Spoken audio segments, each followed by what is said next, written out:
Good morning, student. Today we have discussed the topic positive, negative, and zero acceleration.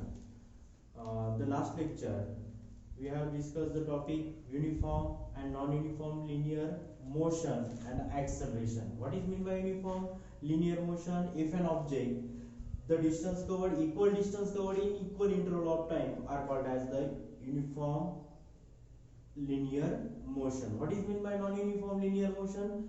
If an object the unequal distance covered in equal interval of time are called as the non-uniform linear motion. And what is meant by the acceleration is the rate of change of velocity of an object are called as the acceleration. The formula of acceleration a is equal to v minus u divided by t. V means final velocity and small u is the initial velocity and t is the time taken. V minus u divided by t. This is the formula of acceleration. Then what is meant by positive acceleration, what is meant by negative acceleration, and what is meant by zero acceleration. What is meant by positive acceleration? The rate of change of velocity means velocity changes the object or velocity increases of an object are called as the positive acceleration. म्हणजेच काय, जर एखाद्या ऑब्जेक्टची velocity continuously increase होत जात असेल किंवा continuously increases होत असेल त्यालाच आपण काय म्हणणार, positive acceleration. What is mean by negative acceleration? Negative acceleration means the velocity of an object is decreases with respect to time are called as the negative acceleration. म्हणजे एखाद्या ऑब्जेक्टची वेलोसिटी जर decrease होत असेल त्या टायमिंग मध्ये तर त्याला आपण काय म्हणणार, negative acceleration. and zero acceleration म्हणजे rate of change of velocity and opposite direction म्हणजे जर एखादी ऑब्जेक्ट मूव होते आणि त्याच्या अपोजिट डिरेक्शननी जर त्या ऑब्जेक्टच्या वेलोसिटीच्या अपोजिट डिरेक्शननी जर त्याच्या वेलोसिटी मध्ये जर चेंज होत असेल तर त्याला आपण काय म्हणणार, झिरो ऍक्सेलरेशन. तर इथं राईट केलेले बघा, what is mean by positive acceleration? The velocity of an object is increases are called as the positive acceleration. म्हणजे एखाद्या ऑब्जेक्टची जर वेलोसिटी कंटिन्युअसली इन्क्रीज झाली तर त्या ऑब्जेक्ट मधल्या ऍक्सेलरेशनला आपण काय म्हणणार आहोत, पॉझिटिव्ह ऍक्सेलरेशन असे म्हणतात. त्यानंतर what is mean by negative acceleration? The velocity of an object decreases, कमी होते. ऑब्जेक्टची वेलोसिटी काय होते, कमी होते. फॉर एक्झाम्पल आपण बाईकच्या वेळेस राईड करतो त्यावेळेस जर ऍक्सेलरेट दिला तर ऑब्जेक्टची velocity goes on sudden increase होते आणि त्यावेळेस वेलोसिटी ही पॉझिटिव्ह असते. आणि ज्यावेळेस आपण एखादी ट्रॅफिक असेल किंवा आपण एखाद्या त्या ऑब्जेक्टची डायरेक्शन बदलत असेल तर त्यावेळेस आपल्याला rate of change of velocity, तिचा स्पीड वेलोसिटी काय करत येतो, ऍक्सेलरेट कमी करतो म्हणजे त्याची वेलोसिटी डिक्रीज होते ते आणि ते जे असणारा acceleration it is called as the negative acceleration. Then zero acceleration, the direction is opposite to the direction of the velocity if the velocity of an object does not change with time is called as the zero acceleration. म्हणजे ज्या दिशेने डिरेक्शननी motion होते त्याच्या opposite डिरेक्शननी velocity आली असेल आणि rate of change of velocity is not there of an object, so it is called as the zero acceleration. Then next topic is a distance time graph for uniform motion. आपला next topic आहे distance time graph for uniform motion. आता आपल्याला distance time graph इथं books मध्ये पण दिलेले आहे. Distance time graph हा आपल्याला ड्रॉ करायचा आणि तो मी तुम्हाला आधी एक्सप्लेन करणार आणि तुम्ही तो तुमच्या टेक्स्टबुक मध्ये ड्रॉ केला पेन्सिलने तरी चालेल. मी त्याचे इन्फॉर्मेशन मी कसा ड्रॉ करायचा आहे ते मी सांगतोय आणि असाच रफली ड्रॉ केलेला जो काय असणार distance time graph for uniform motion साठी मी ड्रॉ केलेला आहे आणि तुम्ही नॉन युनिफॉर्म साठी करायचा आहे. तर first we have discuss here distance time graph for uniform motion. Here in chart time in second and distance in meter. आता इथं जर बघितलं तर आपल्याला इथं जो काही टेबल दिलाय त्या टेबल मध्ये एक ऑब्जेक्ट आहे आणि त्या ऑब्जेक्टचे टाइम सेकंड मध्ये आणि त्याच्या डिस्टन्स तो त्या टायमिंग मध्ये कसं डिस्टन्स कव्हर करतोय तो दिलेला आहे इथं firstly time in 0 second distance meter of an object distance covered is the 0, so initial velocity always u is equal to 0, but after 10 second 10 सेकंदानंतर त्या ऑब्जेक्ट डिस्टन्स किती कव्हर करतोय 15 मीटर करतोय त्यानंतर 20 सेकंडला 30 मीटर करतोय 30 सेकंडला 45 मीटर डिस्टन्स करतोय 40 सेकंडला 60 metre distance cover करतोय 50 सेकंडला 75 metre distance करतोय 60 ला 90 डिस्टन्स कव्हर करतोय आणि 70 ला 105 डिस्टन्स कव्हर करतोय आणि त्याच्यावरून आपण हा जो ग्राफ असणार आहे the change of the rate of change of velocity y equal distance covered of an object equal interval time and this rate of change of velocity equal in equal time interval, this type of graph nature also straight line, and this type of graph also called as the the distance time graph for uniform motion.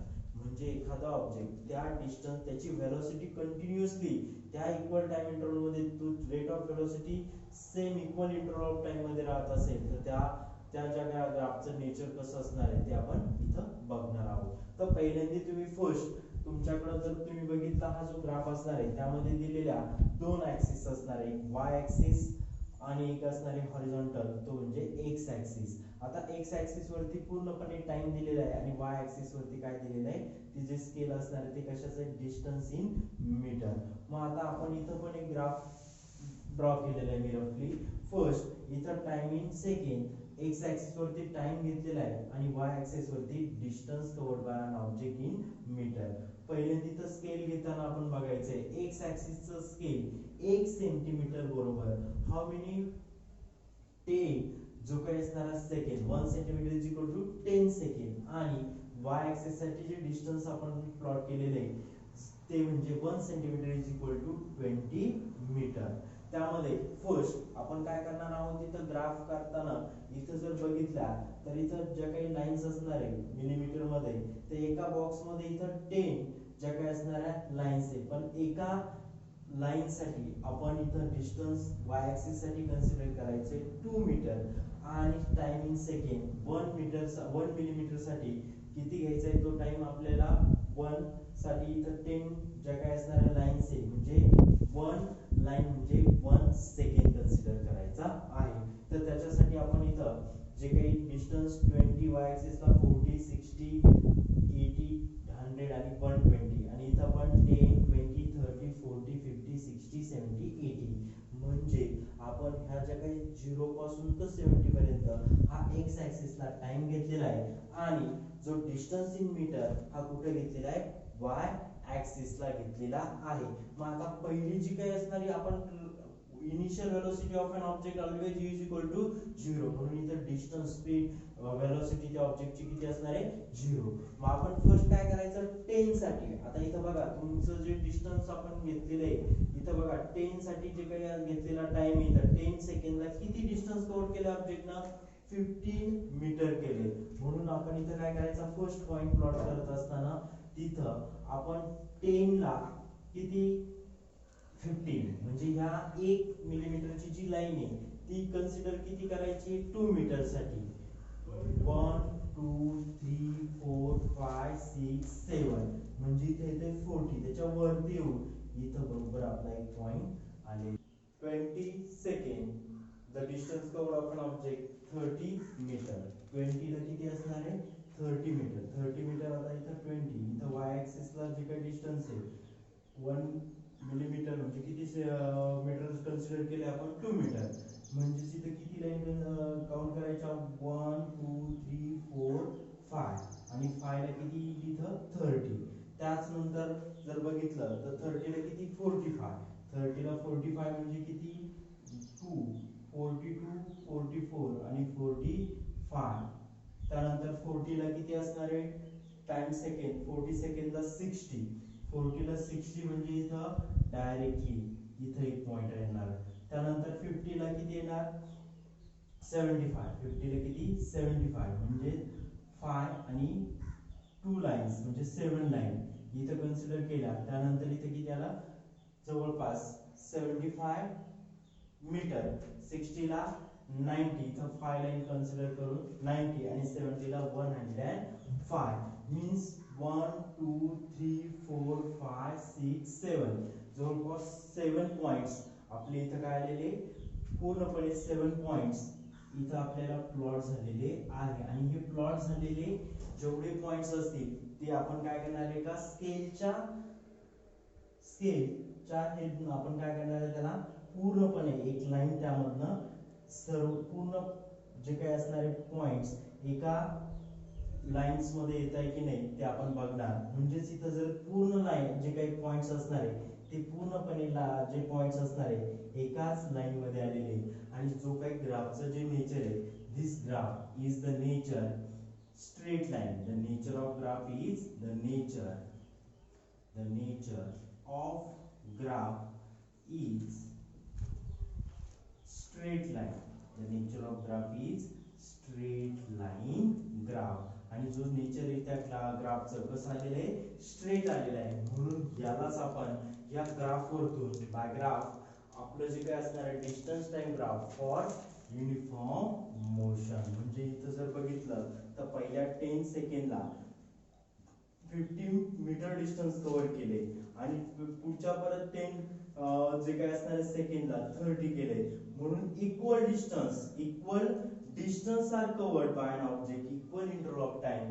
So this type of graph nature is the straight line graph, and this graph nature is the straight line graph, and distance time graph for uniform motion is the straight line graph. म्हणजे हा ग्राफचं nature कसं आहे, straight line graph आलेलं आहे. आणि तेच तुमचा जो काही दुसरा जो सेकंड ग्राफ असणार आहे distance time graph for non uniform motion, हा पण तुम्हाला ड्रॉ करायचा आहे. आता इथं जर बघितलं तर पहिल्या 5 सेकंड मध्ये 7 डिस्टन्स कव्हर केलेले आहे, नंतर 10 मध्ये 12. म्हणजे हा ग्राफ जे काही पॉइंट्स आपले येणार आहे ते पॉइंट्स पूर्णपणे एका लाईन मध्ये येणार नाही. म्हणून distance time graph for non uniform motion साठी नॉट ए स्ट्रेट लाईन. हा जसा स्ट्रेट आला तसा इथं स्ट्रेट येणार नाही. हा तुम्ही ड्रॉ तुमच्या होमवर्क बुक मध्ये किंवा इथं जो काय असणार टेक्स्ट बुक मध्ये ड्रॉ केला तरी चालेल. आणि तो पूर्ण पॉइंट जसे याचे एका पॉइंट्स मध्ये आले तसे याचे येत आहे की नाही, आणि नाही आले, this graph nature is the non uniform, this nature of graph is the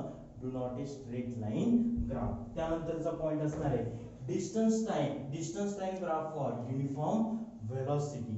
त्यामध्ये आपल्याला दिलेलं आहे एक ट्रेन दिलेली आणि त्या ट्रेनचं इथं टाइम दिलेला आहे हवर्स मध्ये आणि तिची वेलोसिटी किलोमीटर पर हवर मध्ये दिलेली आहे. वाय ऍक्सिस साठी डिस्टन्स जे काही वेलोसिटी दिलेली ही वाय ऍक्सिस साठी कशात दिली, किलोमीटर पर हवर. आणि इथं टाइम दिलेला kilometre velocity in kilometre per hour, आणि इथं टाइम दिला एक्स ऍक्सिस ला टाइम पर हवर. म्हणून scale x axis 1 centimetre is equal to 1 hour आणि y axis 1 centimetre is equal to 10 kilometre per हवर.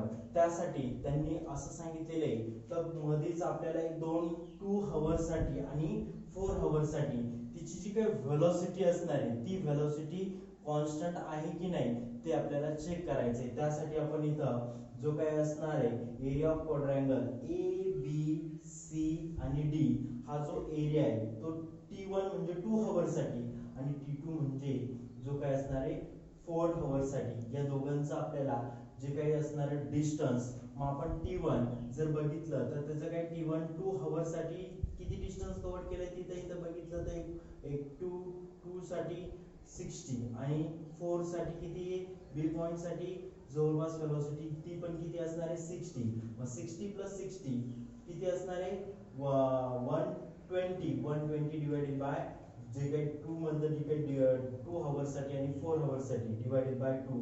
म्हणजेच आपल्याला इथं जे डिस्टन्स येणार आहे पूर्णपणे जी काही वेलोसिटी 60 किलोमीटर पर हवर. म्हणजेच याचा अर्थ ही जी काही असणारी ट्रेन 1 हवर साठी त्याची वेलोसिटी 60, 2 पण साठी 60, 3 पण साठी 60 आणि 4 साठी पण 60.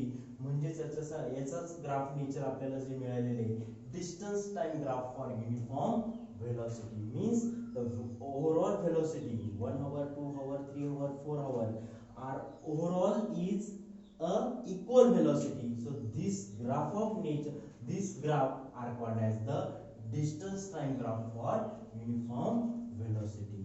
म्हणजे इथं आपण दोन प्रकारचे ग्राफ्स बघितलेले. पहिला ग्राफ बघितलाय distance time graph for uniform motion, त्याचं ग्राफ नेचर आलेले स्ट्रेट लाईन. आणि दुसरा याच्यातला जो काही नॉन युनिफॉर्म मोशन साठी डिस्टन्स टाइम ग्राफ तो do not a straight line. आणि थर्ड ग्राफ आपण बघितलाय distance time graph for uniform velocity, म्हणजे ट्रेन जी काही पर हवर जी काही 60 किलोमीटर पर हवर व्हेलॉसिटी ही कॉन्स्टंट मिळते आपल्याला पर हवर्सला, आणि तोच तो ग्राफ आहे. This graph is called as the distance line graph for uniform velocity. The equal velocity, the interval of time and equal velocity in equal interval of time, so it is called as the uniform distance time graph for uniform velocity. And then next topic is the distance time the velocity time graph for uniform acceleration are studied in next lecture. Thank you.